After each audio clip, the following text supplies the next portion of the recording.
So I haven't done any posts for quite a while. Sipping on the Starbucks. Charging.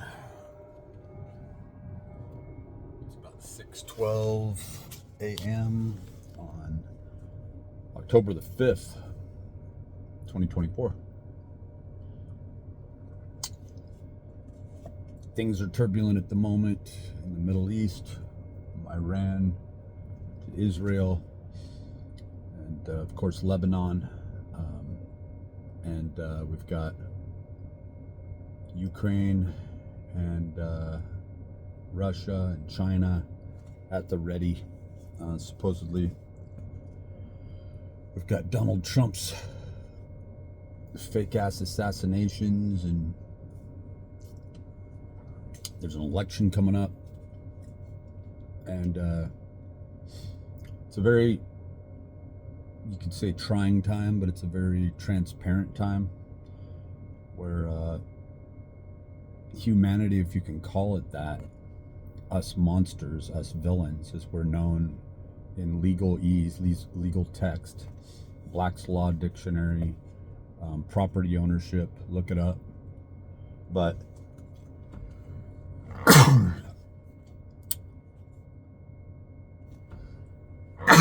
we take offense to that titleship, that name, but that is what we are. We are synthetic products that are made out of junk material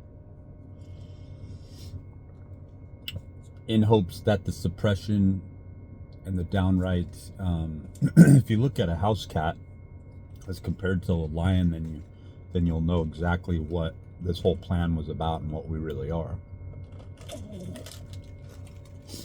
Because otherwise, that is the level where we decimate and destroy everything and everyone.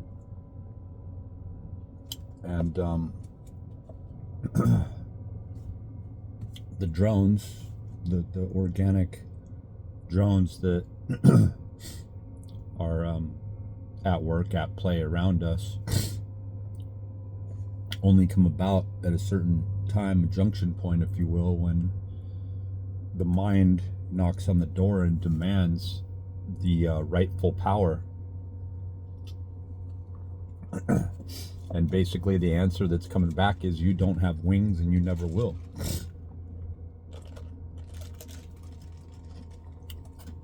So right now,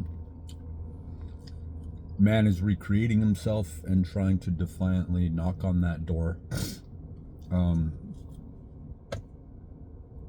And we reach out with these sort of tentacles as one consciousness without really realizing it.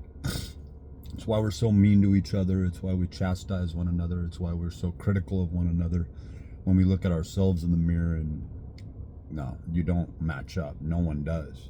And if you do, it's for a very finite period of time. You took what you wanted with great hubris. You took whatever you wanted in a very selfish way. And when I say selfish, I'm talking more in line with Michael Levin's work in microbiology with xenobots and anthrobots, and how this behavior tends to, we're searching for a breakaway, right? We're searching for a consciousness breakaway where we can go, oh, this is what it is. This is where consciousness resides. This is where behaviorism takes place. So, where there's a will, there's a way. That is very true. Form follows function, function into form. That is very true. But we live in a dynamically charged universe of light. And this gets into Dr. Jack Kruz's work that I found very fascinating. And somehow I never heard of these people, and yet I've been studying and researching on and off, not to the depths that they have, obviously, in one particular area, but the phenomenon that exists within me and around me and through me.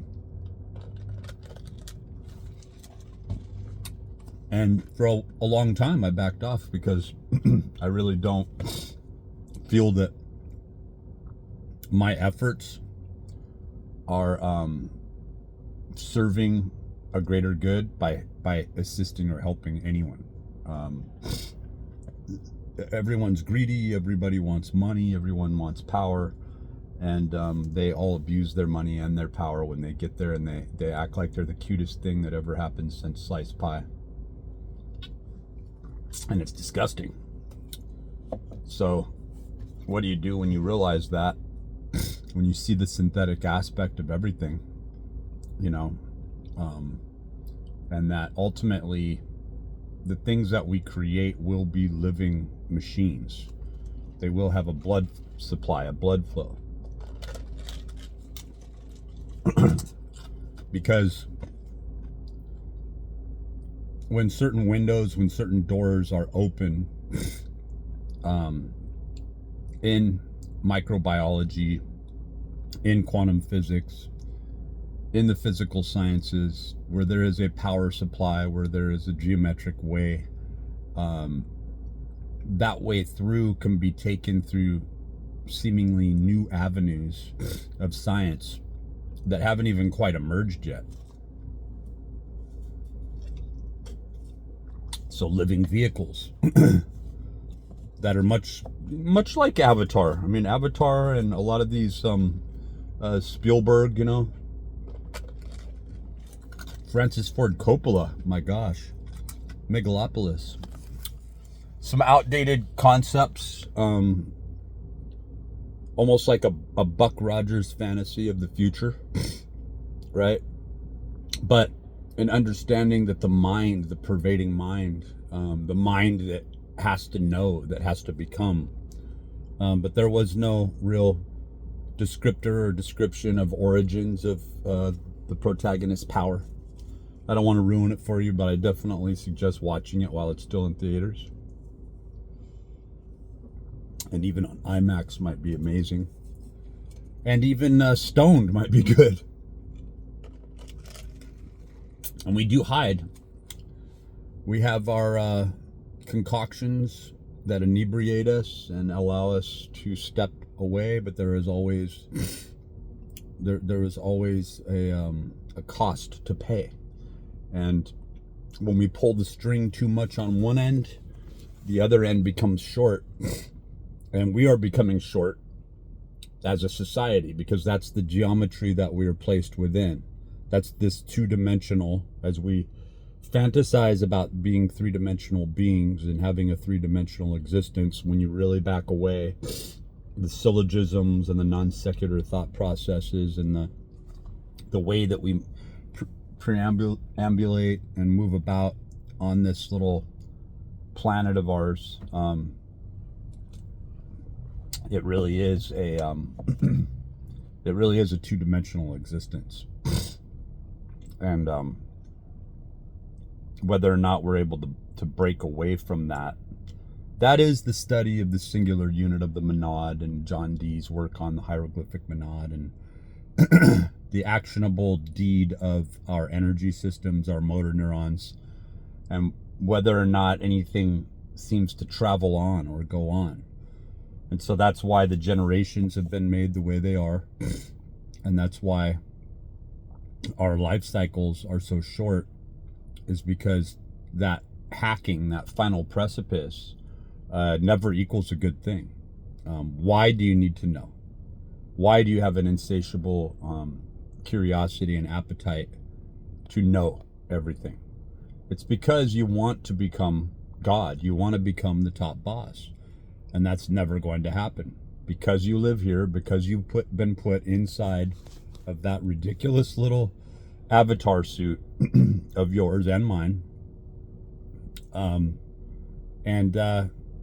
There's a refraction of energy. Who you are is known, what you are is known, what you demand is known, because through the geometrical patterning, fueled by the energetics that branch off your telomeres and go through your motor neurons through rate coding signals and demand, you become what you are. And it does lead back to philosophical concepts laid out by David Hume. And you better take a really close look at probity and the discourse and study of principles as a core in play, because soon no religion will stand, and that's the only thing that we will have. We will have principles. We will have the light, the magnetics that come from light and the interaction of light, and looking at it, we will be back only at the origin of what we are, and that we are incapable of any sort of breakaway, and we will not be assisted in that effort at all. Now, you could use the argument of, oh, well, look at these people around the world who proclaim to have powers where they can stick, metal objects on their chest and they have electromagnetic powers, right? Well, let's see if any of that can be displayed with physical proof on YouTube.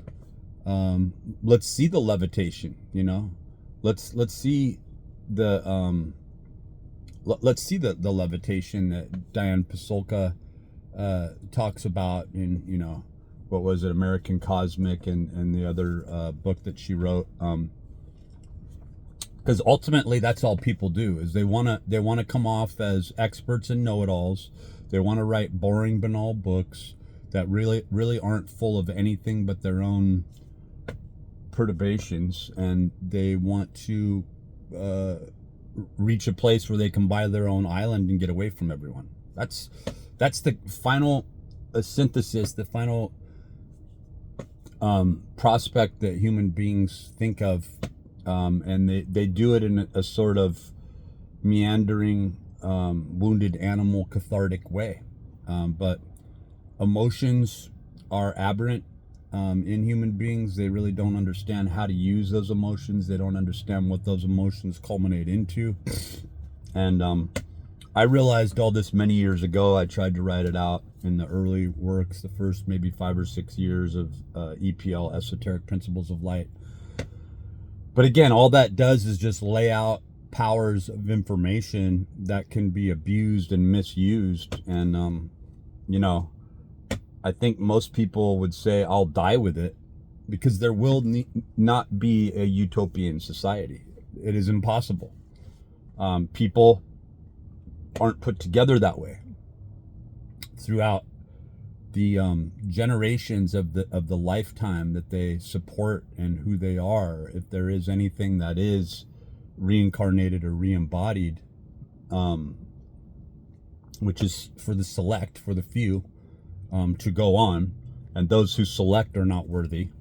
They deem themselves worthy. There is no boss. There is nobody who's stepping down and going, okay, that's good enough. And the big trick is that there will be, but those big dogs are also stuck and trapped, and you'll only realize that when it's far too late. Those big dogs at the North Pole, and who are seeming to be able to bend all time and space and travel through portholes and all the things that you'll postulate that you think that they are actually just, they're not even truly a level above to where they live in a different spherical quadrant or zone that's outside of the bending and the contorting and the in and out of the physical nature of a reality that we already know.